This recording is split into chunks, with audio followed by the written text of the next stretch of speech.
dan bahagia. Perkenalkan, nama saya Mira Novita, guru SMP Negeri 7 Tanjung Pinang. Perkenalkan, saya Nurul Fajria SPD dari SMP Negeri 7 Tanjung Pinang. Perkenalkan, saya Yurika Sagita Putri, guru SD Negeri 05 Tanjung Pinang Timur. Kami, calon guru penggerak Angkatan 7, akan melaksanakan demonstrasi kontekstual modul 3.1. Selamat menyaksikan. Indah disusun jemari tangan sebagai tanda salam menyapa. Pemanis kalam saya ucapkan awal bismillah pembuka bicara. Bismillahirrahmanirrahim. Assalamualaikum warahmatullahi wabarakatuh. Waalaikumsalam warahmatullahi wabarakatuh. Selamat siang Bapak. Siang. Ya, apa kabar Bapak? Alhamdulillah, sehat. Alhamdulillah. Baik, terima kasih Bapak atas kesempatannya. Izinkan kami bertiga untuk mewawancari Bapak untuk memenuhi tugas kami calon guru penggerak Angkatan 7 modul 3.1. Nah, baik Bapak, satu lagi kami ingin memperkenalkan diri, ada sebaik pantun. Membawa bekal ke Pulau 7, naik perahu sambil bernyanyi. Kami calon guru penggerak Angkatan 7 akan melakukan demonstrasi. Baik Bapak, terima kasih atas kesempatannya. Dalam hal ini kami akan mewawancari Bapak terkait pengalaman Bapak selama menjadi kepala sekolah. Intinya kami banyak belajar nih dari Bapak. Boleh Pak? Boleh. Oke, alhamdulillah. Terima kasih Bapak. Baik, adapun pertanyaannya. Nah, selama ini bagaimana Bapak dapat mengidentifikasi kasus-kasus yang merupakan dilema etika atau bujukan moral? Baik, saya pertama mengucapkan terima kasih dulu kepada Ibu sudah dipercayakan sebagai narasumber dalam kegiatan wawancara ini. Saya juga baru melaksanakan kegiatan yang sama dengan Ibu-ibu. Bahwasan juga kita saling belajar ya. Untuk pertanyaan Ibu tadi, bagaimana saya mengidentifikasi antara bujukan moral dengan dilema etika. Sebenarnya saya belum banyak pengalaman menjadi seorang pemimpin, baru beberapa bulan saja.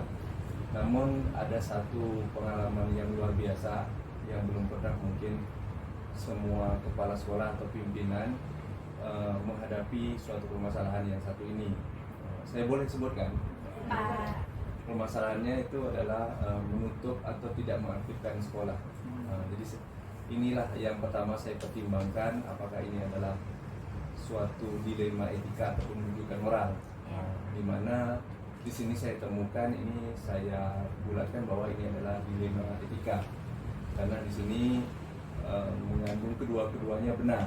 Artinya begini, kalau sekolah ini ditutup atau diteruskan, dua-duanya itu adalah hal yang benar dilaksanakan. Namun satu pilihan kami dari pengurus sekolah atau mungkin dari pihak pemerintah harus menutup sekolah ini dan harus juga berhadapan dengan masyarakat, teman-teman guru, siswa yang merupakan warga sekolah yang akan menghadapi permasalahan ini bersama. Saya sebagai pimpinan harus mengambil keputusan, karena ini bagaimanapun pemerintah juga harus menanyakan saya langsung, apakah Bapak juga bersedia untuk menutup sekolah ini, gitu kan? Karena ini perintah dari Ibu Wali Kota langsung, tentu saya sebagai bawahan harus ikut mengambil keputusan ini. Namun keputusan ini bukan instan ya, keputusan yang sudah diteliti dulu sejak lama. Saya juga berpikir ke depannya bagaimana jangka waktu yang panjang, jangka waktu pendeknya bagaimana menghadapi beberapa warga sekolah yang datang, baik itu saya contohkan anak-anak yang sedih dengan keadaan begini, kemudian guru-guru yang juga bingung nanti bagaimana keadaan ke depannya.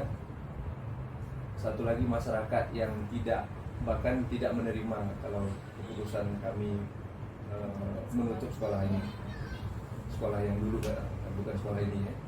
Jadi saya cukup lama berpikir untuk mengatasi atau mengambil keputusan ini. Jadi dengan adanya masalah ini, kondisi ini, saya pun harus mempertimbangkan lebih dalam lagi bersama rekan-rekan pemerintah, dalam hal ini Dinas Pendidikan dan kawan-kawan guru. Mungkin sejauh itu dilema yang saya dapatkan. Di antara pilihan dua tadi ya Pak ya, Yang sangat berat menurut membuka saya. dan menutup gitu ya. Dua-duanya benar ya Pak ya. Jadi disitulah dilemanya. Baik, Pak. Nah, untuk pertanyaan berikutnya Pak, selama ini bagaimana Bapak menjalankan pengambilan keputusan di sekolah Bapak? Terutama untuk kasus-kasus di mana ada dua kepentingan yang sama-sama benar atau sama-sama mengandung nilai kebajikan. Itu tadi yang saya sampaikan. Saya juga baru jadi seorang pemimpin, mungkin masih istilahnya masih muda dalam mengambil keputusan. Namun sebuah keputusan itu saya ambil atau saya pilih itu berdasarkan dari banyak kepala, banyak manusia, banyak rekan, dari masyarakat, dari warga sekolah terutama. Jadi untuk mengambil keputusan itu bukan keputusan saya sendiri, saya harus mempertimbangkan dengan rekan-rekan sekeliling. Dan yang paling penting itu adalah keputusan itu akan mengganggu masa depan atau kondisi jangka panjang kemudian. Itu yang harus dipertimbangkan nantinya hasilnya. Nah, mempertimbangkan jangka pendek atau jangka panjang gitu ya Iya. Pak ya. Nah, untuk langkah-langkah atau prosedur seperti apa yang biasa Bapak lakukan selama ini? Kalau selama ini kami yang paling penting itu warga sekolah ya. Kami tetap namanya keputusan kita harus musyawarah yang paling utama. Musyawarah dulu, ibaratnya kita harus menyelesaikan masalah walaupun berdebat, tapi itu adalah keinginan kita bersama nanti, keputusan kita bersama. Jadi nanti yang menanggung risiko semuanya, Iya. bukan saya sendiri kan gitu. Jadi keputusan itu nanti jangan menyesal di kemudian hari ya. Berdasarkan musyawarah Musyawarah ya, yang Pak paling ya, penting. kesepakatan bersama ya Pak. Iya. Baik, terima kasih Bapak. Baik, saya akan menanyakan 3 pertanyaan ya Pak ya, dari lanjutan dari Bu Nurul tadi. Hal apa saja yang selama ini Bapak anggap efektif dalam pengambilan keputusan pada kasus dilema etika yang seperti tadi Bapak sampaikan? Efektif. Yang paling efektif itu pertama kita harus tahu dulu aturan yang berlaku. Aturan itu kan mengikat kita untuk mengambil keputusan juga. Paling penting adalah aturan mengenai apa risiko atau yang dihadapi nanti, itu kita pikirkan di belakang kan. Yang penting aturan dulu. Kalau kita sudah sejalan dengan aturan, mudah-mudahan langkah kita sepertinya aman dan benar. Untuk yang dihadapi itu teknik kita lah, bagaimana cara kita menghadapinya. Kalaupun nanti ada yang datang orang tua, ya kita harus Siap ya Pak? ya siap. Orang tua maksudnya kita harus menghargai dengan pembicaraannya dulu. Yang muda juga dengan emosi juga kita harus menghargainya juga. Iya. Gitu. Selama ini ada nggak Pak tantangan dalam pengambilan keputusan, terutama dalam kasus dilema etika? Saya contohkan kembali yang sekolah yang lama itu ada beberapa tokoh masyarakat yang tidak menerima, bahkan mengancam dinas pendidikan untuk kalau bisa diberhentikan yang punya inisiatif untuk menutup sekolah ini. Jadi saya juga didatangkan RW waktu itu, sampai dikatakan kalau saya tidak bersosialisasi makanya masyarakat tidak nyaman dengan ini kan. Tapi kita kan punya trik atau punya teknik masing-masing untuk supaya penyampaian kita, ide kita dipakai juga, diterima juga oleh mereka, gitu kan. Dengan cara mungkin kita memasukkan begini, bangunan itu bukan kita tutup, kita alih fungsikan. Saya sampaikan kan bahwa kita alih fungsikan untuk sekolah paket, bahwa sekolah itu tidak ditutup. Ya. Kalau ditutup memang berat rasanya masyarakat menerima, karena dia juga di situ kan sudah cukup lama. Kalau ditutup nanti jadi sarang nyamuk, jadi apa betul juga kan. Nah, jadi untuk saya sampaikan bahwa ini tidak ditutup, ini dialihfungsikan untuk sekolah yang lain, karena begitu mereka akhirnya menerima gitu.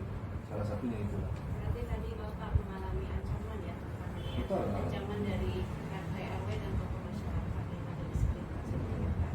Pertanyaan selanjutnya Pak, ada nggak Pak jadwal tertentu dalam menghadapi pengambilan keputusan? Apakah Bapak harus mengambil di saat itu juga terjadi masalah Bapak langsung putuskan, atau Bapak membuat jadwal gitu dengan guru-guru atau bagaimana? Jadi keputusan itu saya ambil cukup panjang waktu. Kalau bicara waktu tentu ada jadwalnya kan. Jadwal kita mengundang dari pihak dinas pendidikan, mengundang dari teman-teman rekan sejawat, sampai ke siswa juga kita tanyakan kalau untuk mengambil keputusan di sekolah. Itu semua warga sekolah, mungkin di sekolah ini baru, jadi belum banyak permasalahan yang kita temui. Jadi sekolah yang lama lah yang saya ceritakan kan. Kalau waktu guru juga dulu pernah mengalami, tapi ini yang ditanyakan sebagai pimpinan kan. Sebagai pimpinan tentu harus punya jadwal. Jadwal itu agar suatu ketika kita kumpul semuanya hadir, apalagi yang bersangkutan kan. Jadi tidak semudah membuat istilahnya mengambil keputusan itu tidak semudah yang kita pikirkan kan. Kita harus mempertimbangkan dengan waktu yang cukup panjang.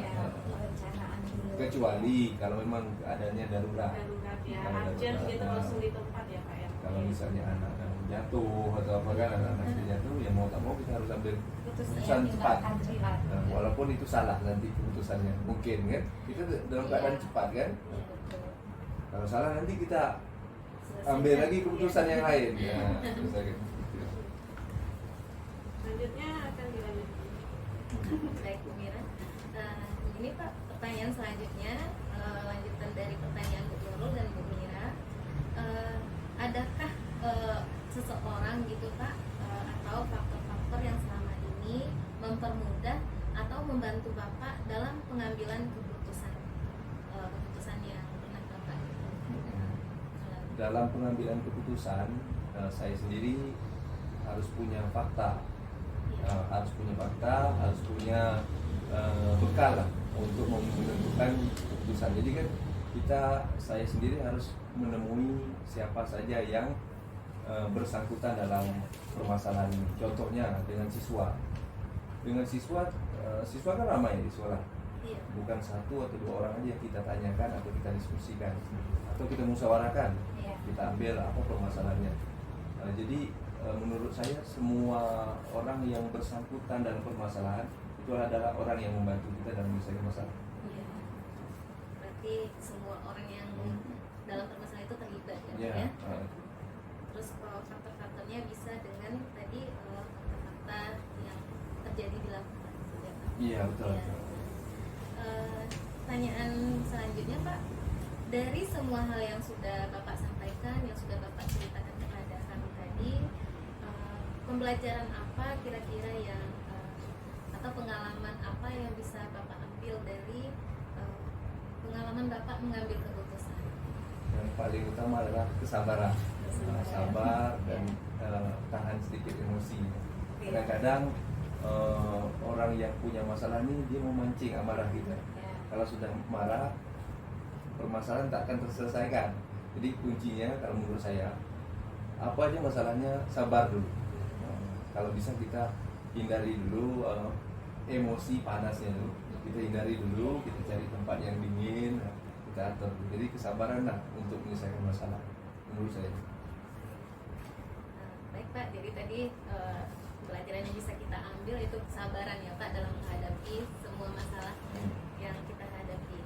Nah, ini Pak pertanyaan terakhir nih Pak dari kami, karena kami kami kan CGP angkatan 7 ini, jadi ada nggak gitu Pak tips-tips dari Bapak atau saran-saran dari Bapak jika di antara kami ini atau kami ini nanti menjadi seorang pemimpin, pemimpin pembelajaran atau pemimpin di sekolah nanti. Nah, ada nggak tips atau saran dari Bapak untuk mengambil keputusan?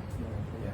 Jadi gini, menurut saya yang wawancara ini nanti bakal pemimpin semua. Ya. Tinggal menunggu waktunya aja. Amin. Ya. Amin. Jadi kalau tipsnya, semua permasalahan itu nanti akan kita jumpai, kita temui masalahnya. Untuk menyelesaikannya itu tadi yang saya sampaikan dari sahabat tadi. Nah, itu satu. Kemudian kita harus bersikap ramah dengan siapapun yang datang marah-marah, kita ramah. Yang ngejek kita ramah. Jadi nanti kalau kita ramah, orang itu mau berkomunikasi dengan kita. Kalau udah berkomunikasi, kita bisa bermusyawarah. Jadi untuk gampang kalau udah bermusyawarah. Nah, jadi kita sebagai seorang pemimpin, nanti ini tips aja mungkin mudah-mudahan ibu-ibu semua jadi seorang pemimpin, amin ya. Nah, jadi kuncinya selain sabar tadi ramah aja. Kalau udah ramah, terbuka nanti musyawarahnya. Orang akan mudah untuk berbicara dengan kita, menyampaikan apa aja. Jadi kuncinya itu tipsnya untuk Putri, Bu Nurul, dan Bu Mira. Mudah-mudahan bermanfaat apa yang saya sampaikan. Iya, amin. Sangat-sangat bermanfaat sekali Pak. Baiklah Bapak, terima kasih Pak atas waktunya, kesempatannya. Bapak sudah meluangkan waktunya di siang hari ini untuk kegiatan wawancara pengambilan keputusan ini. Baiklah Pak, insya Allah nanti kedepannya tips dan saran dari Bapak akan sangat-sangat bermanfaat bagi kita semua, dan pengalaman Bapak nanti akan menjadi pembelajaran juga bagi kita semua. Ini ada sedikit pantun penutup ya Pak. Jalan-jalan ke pasar ikan, tidak lupa membeli makanan. Demikian wawancara demonstrasi kontekstual pemimpin pembelajaran. Jika ada yang salah dan kurang, mohon dimaafkan. Sama-sama, saya juga minta maaf ya. Ya, ada satu bait pantun lagi Pak. Satu lagi ya? Pak, ya. Dua lah kalau gitu. Ya. Ini satu sama satu dua ya Pak. Ya, terakhir Bapak, seperti biasa pantunnya rompak kumpang bertalu-talu, udara cantik mulai menari. Semoga Bapak Husni sehat selalu, terus melangkah membangun negeri. Amin. Terima kasih Bapak. Terlebih terkurang kami mohon maaf. Kami pamit undur diri dulu Bapak. Kami akhiri. Wassalamualaikum warahmatullahi wabarakatuh. Terima kasih Pak. Iya. Bismillahirrahmanirrahim. Assalamualaikum warahmatullahi wabarakatuh. Waalaikumsalam warahmatullahi wabarakatuh. Selamat siang Pak. Apa kabar Bapak? Alhamdulillah luar biasa. Ya Bapak, terima kasih atas kesempatan yang diberikan. Izinkan kami bertiga calon guru penggerak. Saya Nurul Fajriah dari SMP Negeri 7 Tanjung Pinang. Saya Jalan Vita dari SMP Negeri 7 Tanjung Pinang. Saya Yurika Sagita Putri dari SD nomor 5 Tanjung Pinang. Izinkan Bapak, kami bertiga ingin berkolaborasi untuk menunaikan tugas demonstrasi kontekstual modul 3.1. Iya. Jadi ada beberapa hal yang ingin kami tanyakan kepada Bapak selaku Kepala Sekolah SMP Negeri 5 Tanjung Pinang. Boleh Bapak? Boleh sekali. Boleh, alhamdulillah. Kami intinya ingin banyak belajar nih dari pengalaman Bapak ya Pak ya. Boleh. Baik, ada 8 pertanyaan yang akan kami tanyakan. Nah, untuk pertanyaan pertama, selama ini bagaimana Bapak dapat mengidentifikasi kasus-kasus yang merupakan dilema etika atau bujukan moral? Baik Bu Nurul, Bu Mira, dan Bu Putri. Ini ada kasus ya yang merupakan dilema etika. Namanya dalam proses kepemimpinan hari demi hari pasti ada terus permasalahan yang kita hadapi bagi kepala sekolah terhadap instansi yang dipimpinnya. Termasuklah di sini adalah dilema etika. Peristiwanya ini terjadi dengan salah seorang guru kami yang ingin membantu abangnya yang terjerat dengan pinjaman online. Nah, si abang ini meminta bantuan kepada si ade agar dapat membayar angsuran berupa bunganya saja tanpa pokok pinjamannya. Jadi hal ini sudah terjadi lama, sehingga si adik ini sudah minjam ke guru-guru, minjam ke wali murid, dan makin banyak, sehingga terjadilah terdengarlah oleh saya permasalahan ini. Lalu saya telusuri dan ternyata memang benar kejadiannya. Makanya si adik tadi itu, guru kami ini bermaksud baik, ingin menyelamatkan kakaknya dengan cara meminjamkan uang kepada wali murid. Namun dalam arti kata, memang di dalam etika itu memang bisa boleh-boleh saja. Namun di antara yang kedua ini kan ada sesuatu yang membuat merendahkan harga diri kita seorang guru dalam meminjam kepada orang lain, gitu ya. Jadi akhirnya kami dari sekolah memutuskan mencari solusi permasalahannya supaya si ibu guru tadi itu terangkat kembali harga dan martabatnya sebagai seorang guru, dan abangnya itu tidak dikejar-kejar oleh pinjol. Maka ditawarkanlah pinjaman koperasi. Kebetulan sekolah kita adalah koperasi untuk menutupi dan melunasi semua utang piutangnya. Dan alhamdulillah setelah diadakan pembicaraan dengan syarat-syarat yang sesuai dengan ketentuan perkoperasian, dan mereka menyanggupinya. Dan alhamdulillah permasalahan pinjol ini hari ini dapat teratasi. Iya, luar biasa ya Pak ya pengalamannya. Nah, untuk pertanyaan kedua nih Pak, selama ini bagaimana Bapak menjalankan pengambilan keputusan di sekolah Bapak, terutama untuk kasus-kasus di mana ada dua kepentingan yang sama-sama benar atau sama-sama mengandung nilai kebaikan? Ini terjadi di saat pertandingan, dua event pertandingan, ya, yang satu adalah futsal, yang satu adalah marawis. Kedua-duanya sama-sama membutuhkan biaya yang sangat besar. Di sini terjadilah suatu dilema yang mana salah satunya yang harus berangkat. Nah, dengan penuh dengan pertimbangan yang sangat matang berdasarkan track record dari dua event ini, mana yang paling sering anak-anak kita yang sering juara, maka yang paling sering juara itulah yang kita ikut sertakan dalam pertandingan tanpa mengecilkan harapan dan keinginan anak-anak kita yang satu lain lagi, yaitu futsal gitu Bu ya. Jadi kita beri pengertian kepada anak-anak kita yang futsal tetap terus dilatih, dan karena sekarang ini adalah butuhnya ada satu yang dibutuhkan, dia maka yang untuk marawisnya yang kita tonjolkan. Dan alhamdulillah marawisnya juara satu di kota. Alhamdulillah, Ya. luar biasa ya. Juara satu. Baik, selanjutnya Bapak, langkah-langkah atau prosedur seperti apa yang biasa Bapak lakukan selama ini? Langkah-langkah atau prosedur seperti apa yang dilakukan, prosedur yang mana nih Bu? Dalam pengambilan Ya, Oh, dalam dalam pengambilan pengambilan keputusan yang Bapak biasanya ceritakan Bapak Baik. tadi. seperti apa? Dalam satu pengambilan keputusan kita tidak boleh serta-merta mengambil keputusan pada saat itu. Kita harus cerna, pelajari, dan berdiskusi, berkoordinasi dengan bawahan kita, berkoordinasi dengan atasan kita. Nah, jadi sesuatu pimpinan tidak boleh otoriter. Banyak hal-hal yang harus kita pertimbangkan dalam membuat suatu keputusan.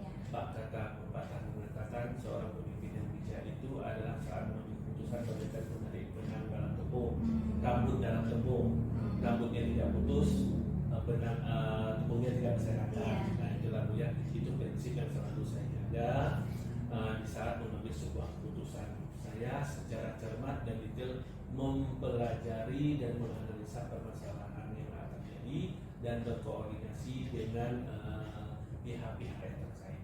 Luar biasa. Ya, terima kasih Bapak. Pertanyaan selanjutnya dilanjutkan oleh Bu Mira. Oke, silakan Bu Beda. Luar biasa ya Pak ya pengalamannya Pak. Pertanyaan selanjutnya, hal apa saja yang selama ini efektif dalam pengambilan keputusan? hal yang sangat Paling efektif efektif. dalam mengambil suatu keputusan adalah dengan cara musyawarah. Musyawarah dalam kita itu dalam musyawarah untuk mufakat, ya, apalagi musyawarah untuk memecahkan suatu permasalahan. Karena prinsipnya pemikiran dua orang lebih bagus dari pemikiran satu orang. Pemikiran 3 orang lebih bagus daripada 2 orang. Makin banyak kita berembuk dan memusyawarahkan suatu permasalahan dengan orang-orang yang berkompeten di dalam hal ini, maka akan dapatlah suatu keputusan yang sangat baik. Jadi di sini pun kita tidak terkesan otoriter dan tidak terkesan akulah pemimpin, dan tidak terkesan pula akulah yang pemimpin yang sangat egois mengutamakan kepentingan sendiri. Tidak, itu harus dapat kita hindarkan. Kalau ingin kita dihargai oleh lingkungan kita yang kita pimpin, sebaiknya kita banyak-banyak berkoordinasi, banyak-banyak kita mencari informasi kepada setiap siapapun sebelum kita mengambil sebuah keputusan. Baik, ada nggak sih Pak tantangan yang Bapak alami selama mengambil keputusan? Tantangan yang paling berat atau tantangan kecil? Baik, setiap keputusan tentulah ada yang suka dan tidak suka. Namun tatkala kita bawa ke musyawarah dan kita sudah mufakat bahwasanya keputusan dalam musyawarah itulah keputusannya suara kita bersama. Jadi otomatis mana yang tidak suka akan tutup mulut, akan tidak akan bersuara lagi. Karena sebelum kegiatan dimulai kita sudah buat komitmen. Jadi kita mencari tim musyawarah ini adalah untuk mencari kata mufakat, mencari solusi daripada masalah yang dihadapi, gitu Bu ya.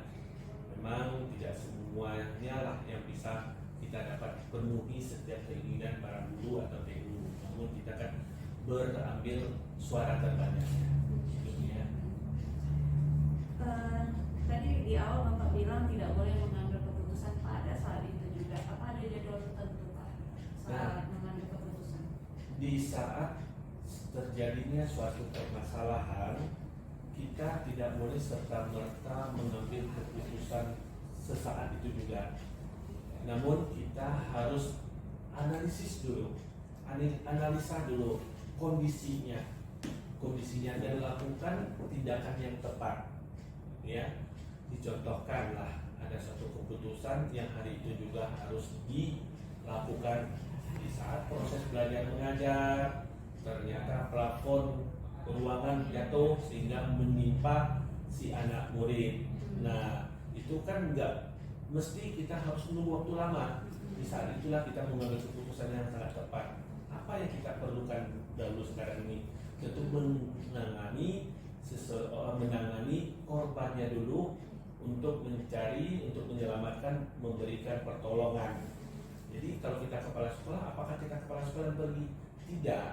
Kita kan ada wakaf kesiswaan, kita kan ada UKS, kita telepon, datanglah staf-staf anggota kita untuk membawa si anak, dan setelah itu langsung kita kontak Satgas, kumpulkan sarana prasarana. Mengapa hal ini terjadi? Berarti yang setelah anak dibawa ke rumah sakit atau ditangani, langsung perbaiki plafon penyebabnya. Jadi kita mencari akar permasalahan, mengapa hal itu bisa terjadi. Nah, ya. Berarti pilih yang paling urgent ya Pak ya. Paling urgentnya. Nah, kalau paling urgent mungkin bisa langsung di tempat. Ya, Tapi keputusannya. kalau sesuatu itu butuh untuk musyawarah mufakat, Mungkin kita ada ada jadwalnya, dan itu pun permasalahan jangan dibiarkan berlama-lama. Ya. Segera untuk dituntaskan.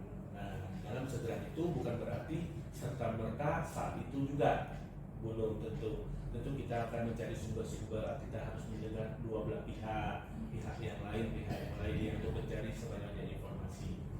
Ya, jangan sampai salah mengambil keputusan. Ya, selanjutnya akan ditanyakan oleh Bu Putri. Baik Pak, Ya, silakan. saya akan melanjutkan pertanyaannya.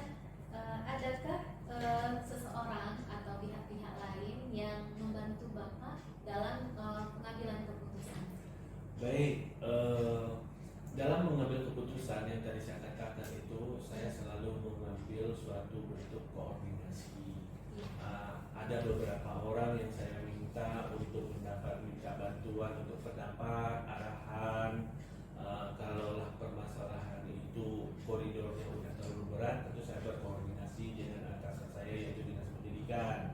Kalau permasalahannya itu di lingkungan sekolah yang ringan-ringan, dan tentulah saya berkoordinasi dengan wakil kurikulum, wakil kesiswaan, dan memberdayakan semua yang dianggap berkompetens dalam membantu proses pengambilan sebuah keputusan.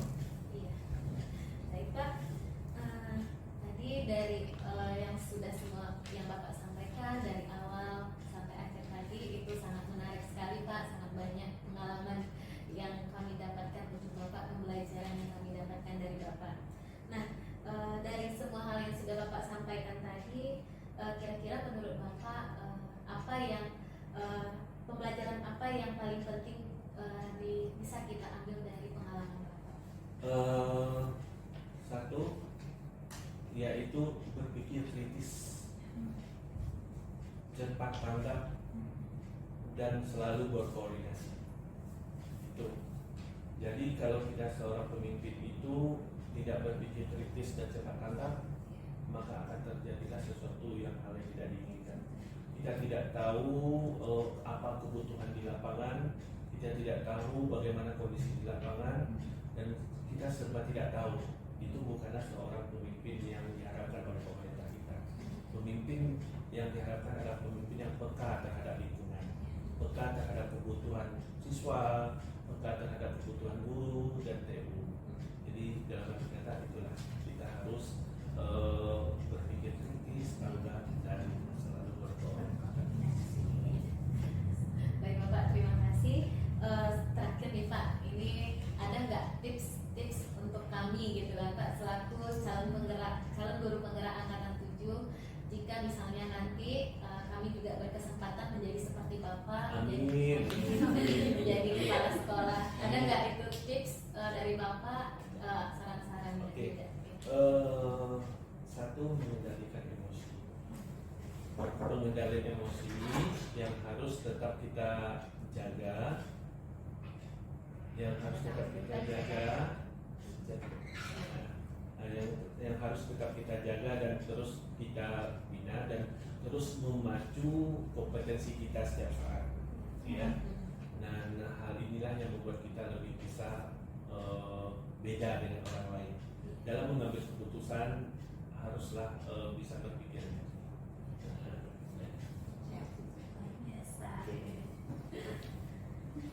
Alhamdulillah Pak, sudah selesai kiranya pertanyaan-pertanyaan yang ingin kami wawancarai.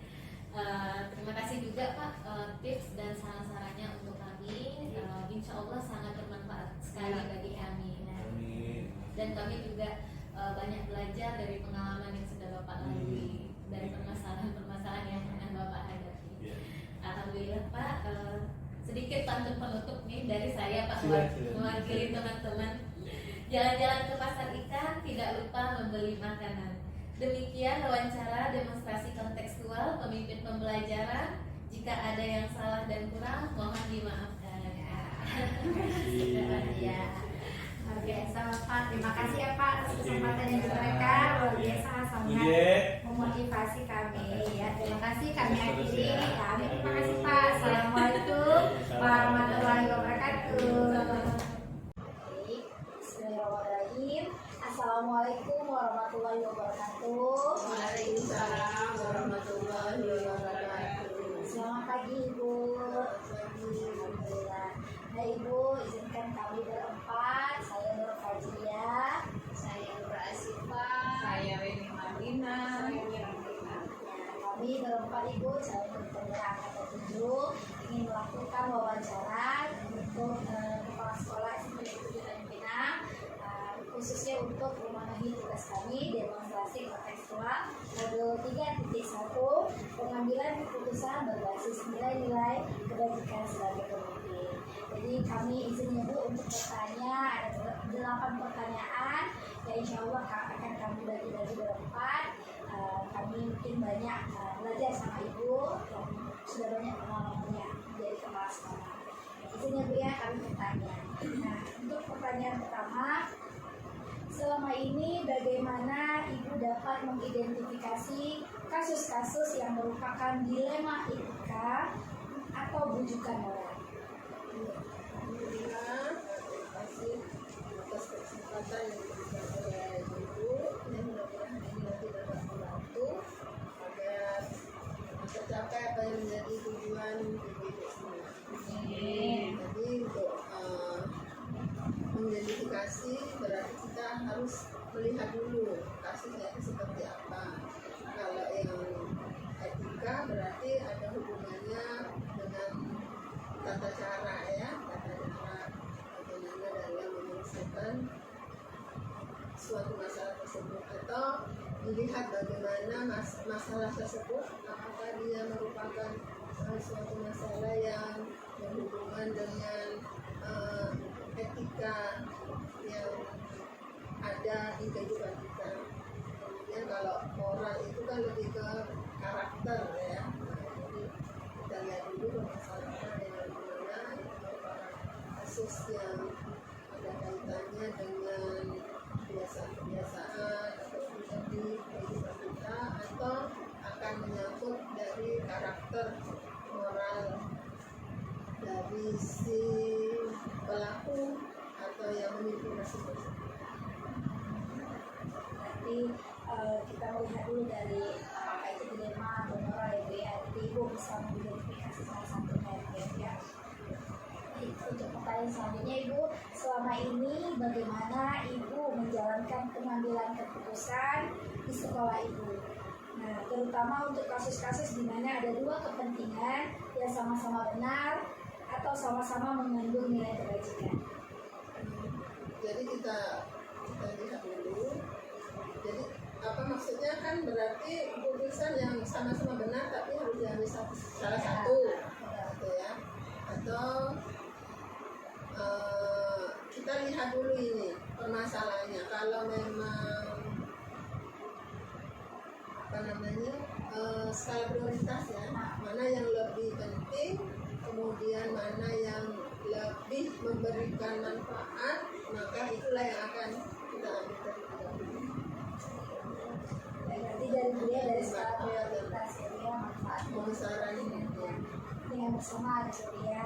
Baik, terima kasih Bu atas jawabannya. Kami persilakan lagi untuk selanjutnya.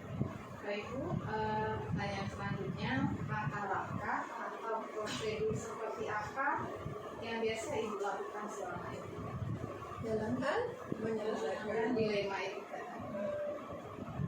Pertama, jika terjadi suatu kasus, maka kita klarifikasi dulu, ya. Kita lihat dulu kebenarannya, kemudian kita identifikasi kronologisnya seperti apa, gitu kan. Kemudian ini dilihat juga dampaknya nanti akan seperti apa.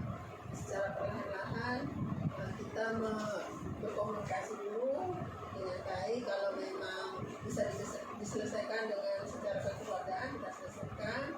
Tapi kalau tidak juga kita harus segera membuat keputusan agar masalah tersebut segera teratasi dan tidak berdampak luas. Oke, baik, berarti harus diklarifikasi dengan kebenarannya, kemudian setelah melakukan tahapan baru diputuskan apa yang akan diambil. Baik Bu, pertanyaan berikutnya, hal-hal apa saja yang selama ini Ibu anggap efektif dalam pengambilan keputusan pada kasus-kasus dilema? Pendekatan, kemudian ini musyawarah ya, musyawarah, kita bawa ke rapat, nanti kita lihat mana yang lebih banyak lah dan membawa manfaat. Dan keputusan juga tidak bisa kita ambil sendiri, kita harus bersama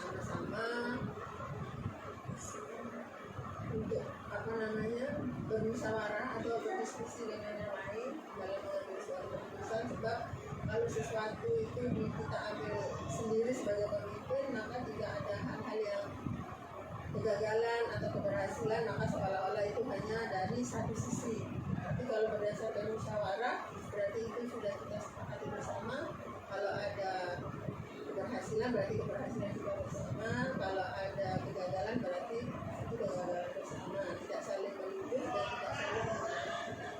Oke, baik. Berarti kesimpulannya lakukan pendekatan musyawarah, dengan musyawarah ambil keputusan. Dan keputusan ini berarti kita harus bertanggung jawab ya, seperti dibilang tadi, kegagalan bersama. Baik, selanjutnya Ibu, saya melanjutkan pertanyaan yang berikutnya. Yang saya tanyakan, hal-hal apa saja yang selama ini merupakan tantangan Ibu dalam pengambilan keputusan untuk kasus-kasus dari kita? Merupakan tantangan. Setiap kebijakan itu pasti ada tantangannya. Tapi selama ini alhamdulillah, selama kita masih bisa merangkul ya dengan cara pendekatan yang terbaik, semuanya dapat teratasi. Dan kendala-kendalanya biasanya karena apa ya, sifat manusia ini kan tidak ada yang sama. Tapi kita juga harus, kalau saya bilang tuh tarik ulur atau panjang perut lah kalau orang gitu ya. Kita tidak bisa juga segala sesuatu itu harus segera seperti ini, harus sesuai dengan ini, dengan kemauan kita sendiri. Kita juga harus, itulah, kita harus juga mengenal karakteristik dari orang-orang, setiap orang yang bisa berakibat dari adanya keputusan kita. Ibu, berarti bisa saya rangkum bahwa Ibu dalam belajar pendekatan tantangan itu ya seperti dunia pendekatan, berarti ya. Jadi kita juga harus memahami bahwa setiap orang itu berbeda-beda dia dasar itu ya Bu.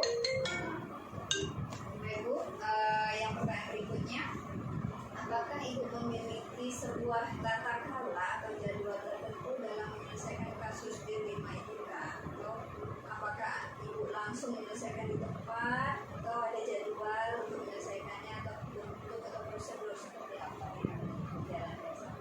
Kalau jadwal tidak ada ya, karena kasus ini kadang-kadang kan datangnya juga tidak terjadwal sewaktu-waktu, tapi sesegera mungkin diselesaikan. Lihat situasi dan kondisi. Dan itu harus juga kita telaah dulu, tidak harus langsung kita telaah dulu, kita cari permasalahan-permasalahan di mana, kemudian kita buat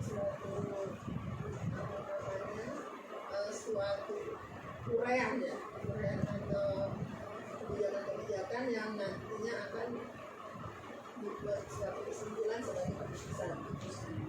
Baik, berarti itu masih Segera situasi ya, mungkin, karena situasi memang tidak terjadwal, tetapi kan karena keadaan Ibu ya, sesegera mungkin dan memperoleh kebijakan keputusan Ibu. Baik, terima kasih Ibu. Bisa diperlihatkan. Baik Ibu, dari semua yang sudah dipaparkan dari pertanyaan, identifikasi kasus, adakah seseorang atau faktor yang mempengaruhi Ibu dalam mengambil keputusan? Kalau seseorang, tidak seseorang ya, mungkin banyak karena kita kan terlibatnya semua unsur dari alhamdulillah sih selama ini mereka juga semua mudah untuk diajak Nah Ibu,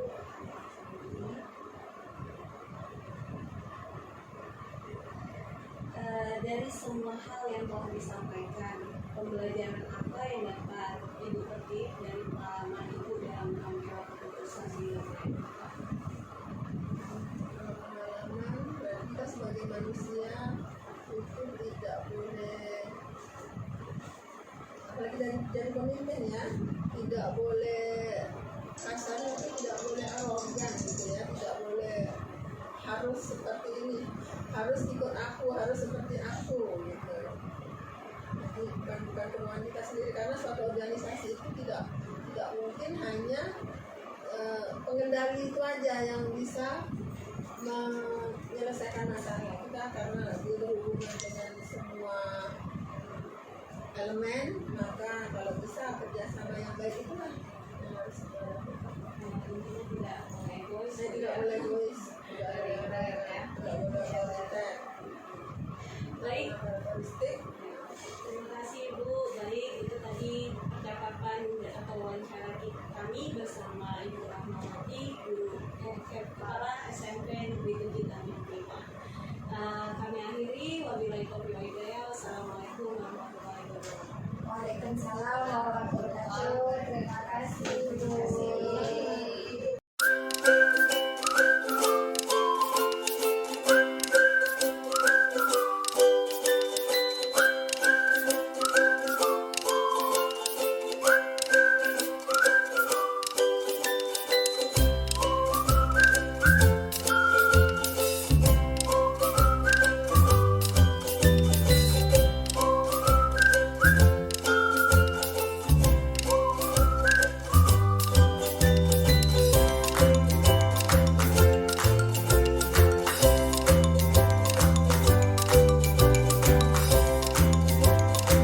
Demikianlah demonstrasi kontekstual modul 3.1.